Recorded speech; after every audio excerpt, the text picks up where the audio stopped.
All right, today I'm gonna be pan searing some ribeyes and we're gonna keep it simple. I'm gonna use some sea salt, or you can use just regular salt, black pepper, garlic powder. I believe everybody has those 3 seasons in their cabinet. And if you have some Worcestershire sauce, pull it on out. All right, let's go. I added a half a stick of butter to the skillet for these 3 ribeyes, and I'm about to throw them in. I added my ribeyes to the skillet.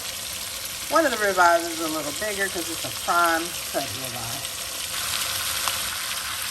I added my sea salt, my black pepper, garlic powder, and Worcestershire sauce.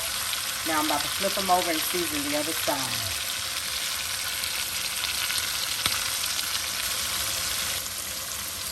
Okay, I'll flip the steaks over, season this side. Now I'm gonna let them cook. I forgot to put my dash of Worcestershire sauce, but I'll do that. So let these cook. Now if you're a medium rare type person, then these are probably ready for you already. But I like them a little more cooked. So mine are gonna stay on the skillet just a little bit longer. Don't forget to flip your steaks a couple times throughout this pan searing process. Well, that's what I do, and it works out good for me.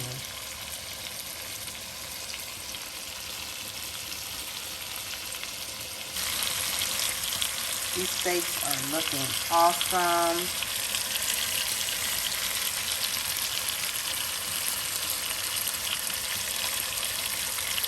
Look at that, look. Keep the fat poking up. I gotta cook that. All right, these bad boys are ready. Look at them, all nice and caramelized.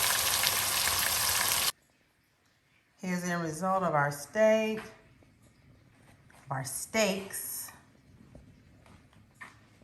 That top one I'm cooking for my son. He likes it with a little pink in it, but the rest of them are well done. I'm gonna cut one open. I'm gonna cut that top one open. Okay, I cut the top one open. It has a little pink in there, but my youngest son likes it like that, so. All right, that's it on pan seared steaks.